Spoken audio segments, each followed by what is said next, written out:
Welcome to Pokemon Go Ahead, it's your boy Cheeklay. In today's video, we're going to be ranking every single event throughout the month of February from worst to best. We had Go Tour, but that's going to be excluded from this list, especially since we had some in-person ones. And although I chose to do free events and the global ones for free, it's technically scheduled from March 1st to the 2nd, which is 1, not happening yet, and 2, not February. So we may or may not include it in next month's video. We're also going to exclude Max Mondays, we're going to exclude Spotlight Hours, and we're going to exclude Raid Hours. These are just basically, in my opinion, on how I thought the event was, based on features, bonuses, engagement, and positive and negative feedback. So before we get started, be sure to subscribe, hit the bell, and let us know in the comments below, what was your favorite event? And with that being said, let's start off with the worst event. There were 7 events that we had, and so I'm gonna pick the last one, which is number 7. And in last place, in my opinion, it's the Road to Unova. It is so simple, it's just expensive. Yes, you do have the option to buy the tickets so you don't have to pay for anything, but it's like you have to get some extra bonuses and features, which kind of sucks. Also, it's after the in-person events. The last thing that trainers need to do after being burned out for going to the park over the weekend is just to kind of like play an extra event the day after. So it's like, just give them some time to breathe, you know? You're probably just saving up for the global tour. So honestly, the reason why I'm making this list earlier is just because of how less engaging it is. And then also there's that free time research they have to win raids, so technically it doesn't count. There was a glitch with the free time research that everyone could just auto-complete, so it was just kind of a mess overall. Not a good event to end February. Then coming at number 6 is the Hoopa Unbound Raid Day. This is arguably the most underwhelming raid day, simply because the shiny was not released. Because usually raid days features a legendary, mythical, or mega evolution in a 5-star raid or 3-star raid or any raids that has a shiny eligible Pokemon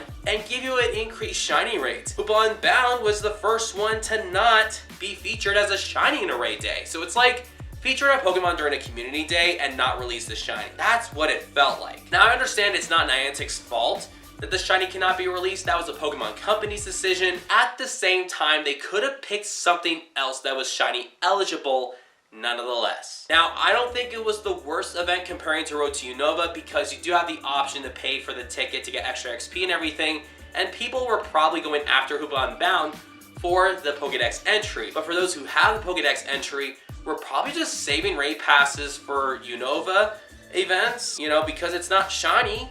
What was the point? Coming at number 5, we have the Scatter to the Winds event. I have a couple problems with this event, despite an amazing shiny debut. The fact that this event was so short was so disappointing. 3 days? You could have given us an extra day or 2 to experience this event and give us extra chances to open up more gifts so that we can be able to get more Scatterbug encounters. The bonuses are okay. I thought the paid ticket was super random and unnecessary, especially if you're getting an encounter for a Scyther. I think that's very weird. Also, I think we could have improved this event by adding a special bonus where you can get a decreased amount of checks and pinpoint certain postcards, so then you could check less and then you could check more Scatterbug. So instead of like 15, if you've already hit like the 3-9-15 mark, it could just be like 5. I just think that this event was just too short and that the bonuses could be better. Coming at number 4 is the Small Yet Strong event. Small yet strong yet simple. This was at a very comfortable end. Like, it wasn't exciting and it wasn't the worst. It was at a good, comfortable mid, right? Here's the thing. New shiny, which is something that everybody loves. And not only that, it is accessible for everybody, especially free-to-play players. This was a free-to-play friendly event. No paid research, no paywall from eggs and raids, and no complicated field research. You just catch Nimble in the wild, you do this for the field research to get a Nimble, and honestly, it was just small yet strong. Also, the fact that you were able to get an increased chance to encounter extra small and extra large Pokemon really helps trainers build up those platinum medals. Now coming in number 3 is Gigantamax Kingler Max Battle Day. And I thought this was a pretty solid Max Battle Day. It was an easier G-Max Pokemon to take down. People are getting used to the mechanic of max battles, even though we wished it was cheaper. Nonetheless, I have not seen amount of shinies being caught in our community. I don't think that there's an increased shiny rate being confirmed, but man, the fact that people were getting shinies was incredible. I personally got a hundo, so like, I can't be that mad. We were personally just out for an hour because the weather in our area was bad, but if we were out a lot longer for like maybe 2 to 2.5 hours longer, it would have been a more great experience, and I think we would have had more shinies in our group. Now, again, I'm not basing it on the shinies. I just think that there's an improvement for the max battle feature. I just wish it could be a little bit cheaper, but if we never had max mushrooms, this would have been at the bottom of the list. Coming at number 2 is the Beloved Buddies event. I'm not gonna lie, I was really impressed with the bonuses from this event. It was Stardust boosted. I don't even know where to start. You have Shelter that already gives you like 1,000 Stardust. So the fact that the bonus gives certain Pokemon 500 additional Stardust after catching, like Shelter, Dunsparce, and like 4 other ones. I think Diglett was one of them, which is a Pokemon people don't often catch. I think it's insane.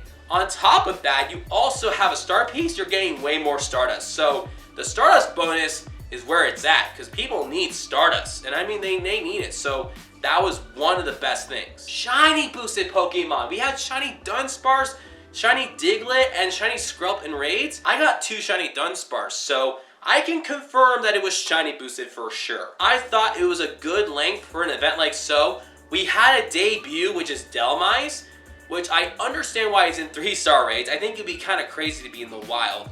But we get a new Pokemon. I can't wait for the shiny to come out in the future. And finally, just like with the Small Yet Strong event, there was no paid time research, which was incredible. And ladies and gentlemen, the number 1 event in Pokemon GO for the month of February 2025, in my opinion, is no surprise, Carablast and Shelmet Community Day. This was a fun community day to play. We have not 1, but 2 completely different species of Pokemon. We have never had a comm day like that before. And don't get me started with the whole, well, what about Ponyta and Galarian Ponyta? They're different species. No, those are called regional variants.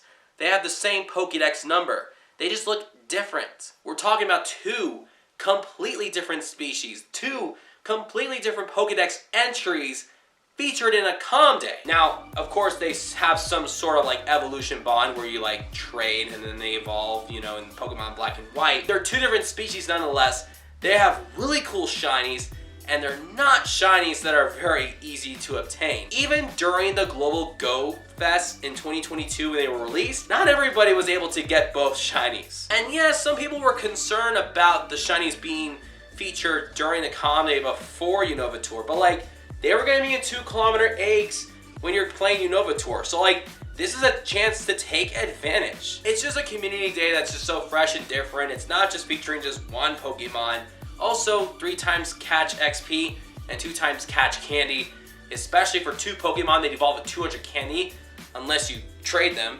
I think this is a really good comm day overall, and I know people are gonna say something about the Super Bowl in the comments below, but like, let's be real. Some of y'all played comm day before the Super Bowl started, and some of y'all pulled out your phones in between commercials.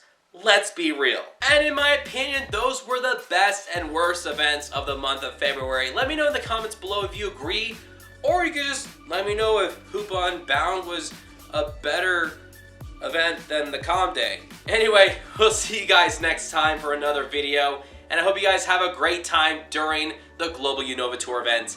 Peace out.